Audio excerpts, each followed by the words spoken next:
Hi, thanks for joining us here online for our Sunday Snapshots. One of the reasons we have started these short videos is for those of you who want to see what our church is like.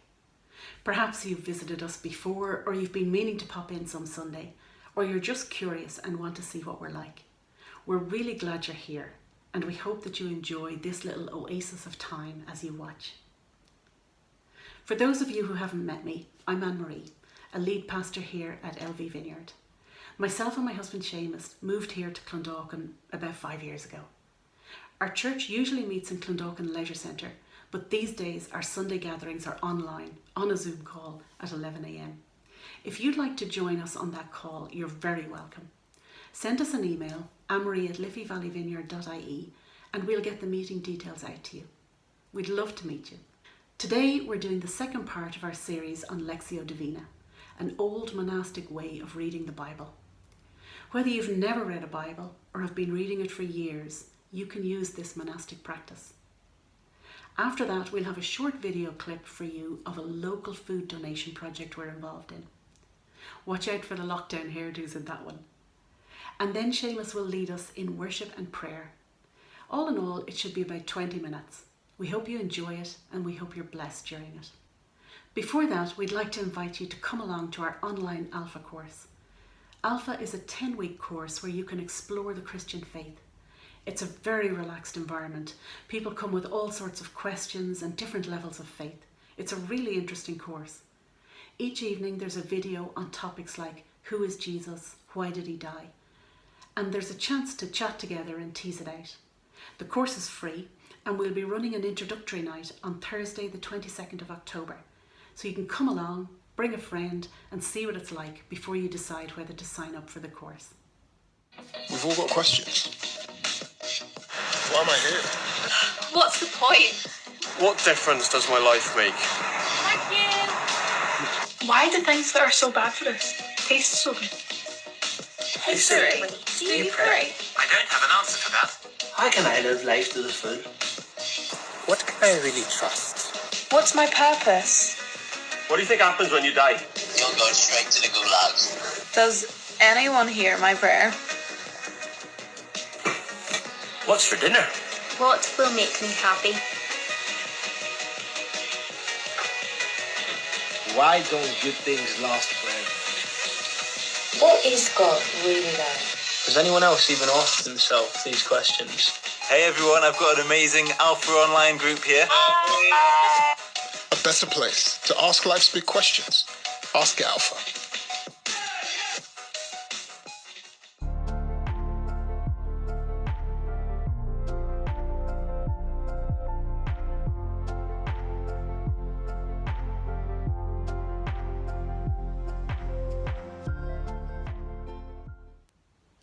Last week, we talked a little about what the Bible is and why Christians read it over and over again. The Bible is a form of communication between us and God. When we read the Bible, we're listening to God speaking to us through it today. But knowing where to start or how to read it can be a little daunting. So we're looking at an ancient monastic practice called Lectio Divina to help us. It's a practice that has been used for centuries. I hope some of you got to try it out last week. I'd love to hear how you got on. Remember that this is formational reading rather than informational reading. We're not trying to extract information from the piece. We're trying to see what it reveals about God, to hear what God is saying to us, and we want to be shaped by what we read. So here's a reminder of the steps. First we read, then we reflect, then we respond, and then we rest. And you can do this over 15 minutes or half an hour or an hour if you want. Today we're going to do Lectio Divina together, using the story of the Prodigal Son. I'll explain each step and then you can press pause and take a few minutes to do that step in your own home or wherever you are. So first, let's get ready. Are you sitting in a place where you can be quiet and undisturbed? Do you have a Bible handy? And if not, you can use an online version like BibleGateway.com. We're going to be looking at the Gospel of Luke, chapter 15, verses 11 to 31. It's a story that some of you will be familiar with. You might like to have some paper or a place on your phone or laptop where you can jot down notes and thoughts. Now press pause and take a couple of minutes to get organised and to settle yourself. Sit quietly and try to put the day's distractions to one side. I know that can be hard, so sometimes I jot them down on a piece of paper just so that I can go back to them later. Ask God to be with you and invite the Holy Spirit to open up this piece of the Bible to you, to speak to you. Go ahead and press pause and get yourself settled. The first step is to read. You read the piece slowly, aware of each word and phrase. And then you read the piece again, out loud if you can. It was originally written to be spoken. Make it personal. Try to imagine being there or put your name in. And as you read, be aware of any word or phrase or feeling that catches your attention. Don't feel under pressure to get a word or phrase. Just rest and notice the effect of the words. You can press pause now and read the piece a couple of times. What word or phrase caught your attention? Two things struck me as we read. The younger son saying, "Here I am, starving to death," and the father's reply to the older son's anger by saying, "You are always with me, and everything I have is yours." What word or phrase caught your attention? The second step is to reflect. Meditate and reflect on the word or phrase that caught your attention. And as you think about it, listen and allow God to speak to you. Notice any emotions or memories that the word or phrase stirs up. Again, be at rest. You're not trying to force anything here. Just be with God. Sometimes I read the word or phrase again just to let it sink in. What were your thoughts as you reflected on the words or phrases that you noticed when reading the story? I sometimes write down my reflections. It helps me to think. So when I was reading it, I think the phrase, "Here I am, starving to death," struck me because I don't feel like the younger son was particularly sorry. He knows that he would be better off back with his father, but it doesn't feel like his main motivation is that he offended his dad and he wants to make things right.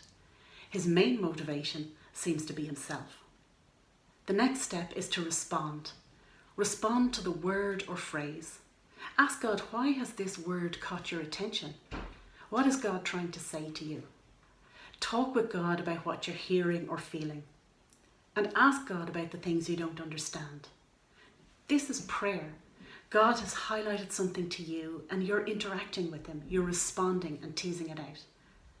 So again, press pause and take a few minutes to engage with him, to tease it out. How did that go? Do you feel like you engaged with God and teased something out? I was asking God, why does it bother me that the younger son is going back to the father just because he knows he'll be better off back with him? His motivation isn't what I'm expecting. I'm expecting him to be a bit more sorry. But as I teased it out, I realised two things. When I see the party that the father throws for his younger son, I think of my own adult kids and I get it. If someday they wandered off into life and drifted away from me and then finally came back, I don't think I'd be looking for explanations or a sorry.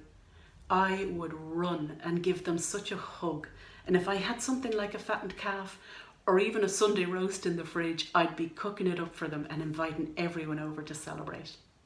The second thing I realised was that I can learn something from the way the younger son comes back to his father.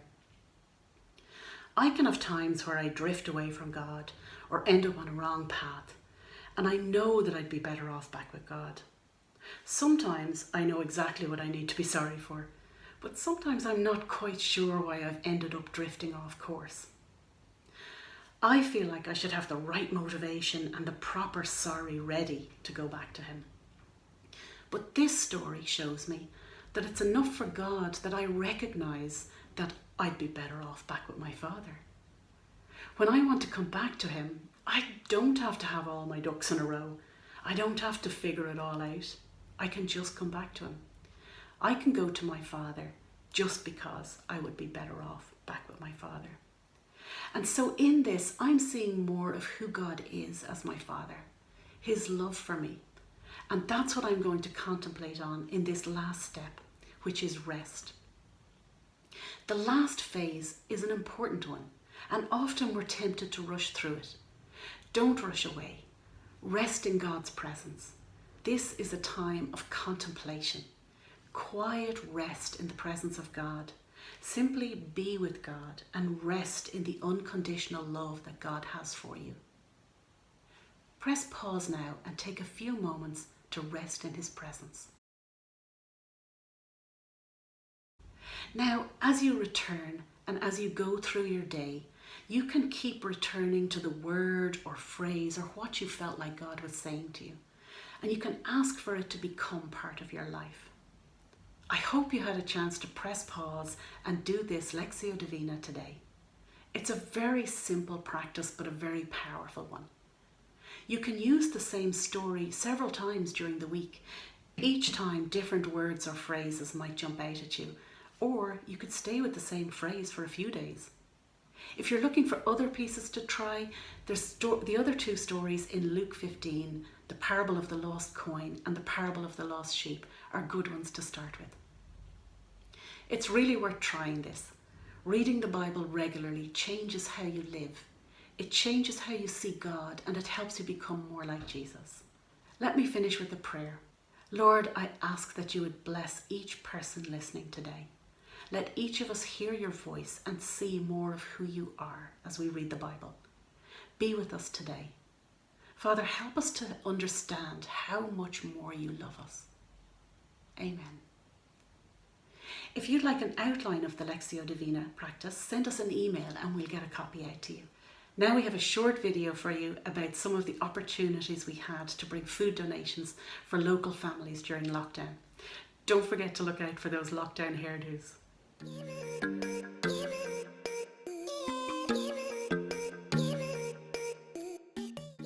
Hi, I'm Seamus, and together with my wife Anne-Marie, we lead the Vineyard Church here in Clondalkin and Lucan. One of our values as a Vineyard Church is to help those around us who are less well off, and in these challenging times of COVID-19, the number of people and families needing help and support is growing. As a church, we have a project called Helping Hand, and for many years now we've been preparing food boxes and giving those boxes to those families who need them. When the pandemic started, we decided to partner with Clondalkin Helping Homeless, as the number of families, many of them in homes, was increasing a lot. So what does this partnering look like? Well, once every 2 weeks we make a delivery of food and other products to Banogue Community Centre, where Clondalkin Helping Homeless have a team of people who assemble food parcels, and then they go off in their cars and deliver them to families in the Clondalkin and Lucan area. So where does the food and the groceries come from? Well, the food and the groceries, mostly non-perishable, is donated by friends, neighbours, people who come to our church, and then the church itself. We have friends who every Thursday leave 3 or 4 big bags of food in our driveway. Every 2 weeks we put a sign up outside our house with 2 boxes, and people in our neighbourhood just come and they leave food and essentials in the boxes. At the moment, Clondalkin Helping Homeless supports 170 families. This is an increase from their original 50 families that they would normally support. And this number is increasing. Whatever we get and whatever they get, they give away. If you're able to help, or if you'd like to help, that would be great. We need more food and shampoo and soap, and you can do this by just adding it to your normal shopping and then dropping it off to us, or you can give money. As the project grows, we may need some help in packing and transport, and if you want to help, you can contact us using the email shown or by messaging us on Facebook. So thank you everyone for your support, and keep it up.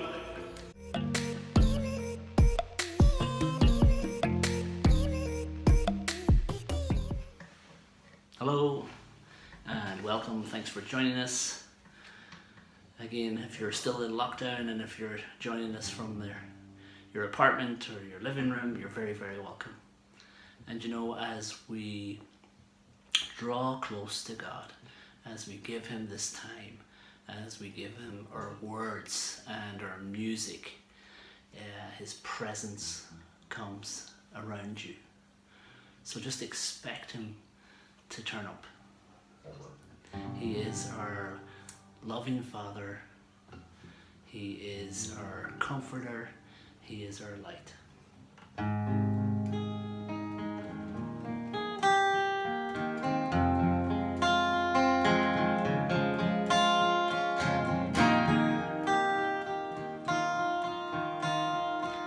Father, I can't explain this kind of love, this kind of grace. And I know, still break your heart, and yet you run to welcome me. This is my song, praise to you for who you are and all that you do. From the moment my life began, you have been faithful. Father, I love the way you hold me close and say my name. And I know when my life is through, my heart will find its home in you.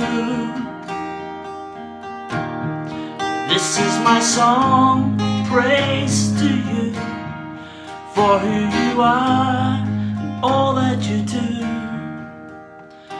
The moment my life began, you have been faithful. From the moment my life began, you have been faithful. Father, I can't explain this kind of love, this kind of grace.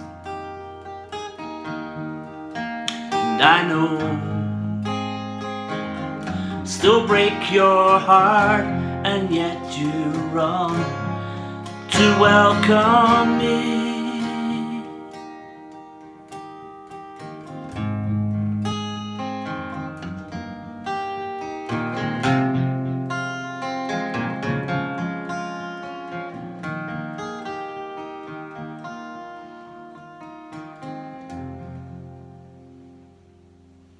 And that is the story of our Father, our loving Father. He never runs out of forgiveness. He never gives up on us. He never runs out of grace. Here in Ireland, when we talk about the story of the son who disappointed the father, it says that while he was away, every evening the father would take his tea standing at the door, watching for him and waiting for him.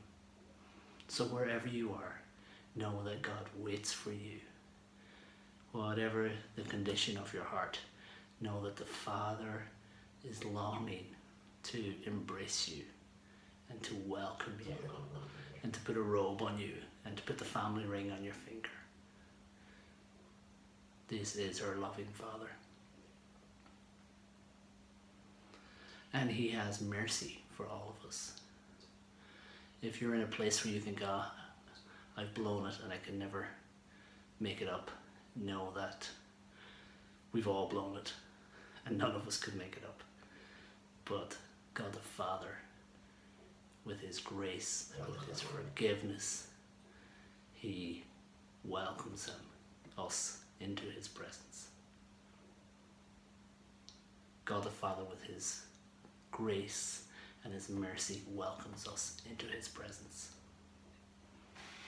Thanks, and see you next week. If you would like to get some personal prayer for healing or anything that is concerning you at the moment, we have a team of people who would love to pray for you. Text us and we'll get in touch to arrange a time that suits you for a short phone call or a Zoom call, maybe 5 or 10 minutes. We'd love to pray for you.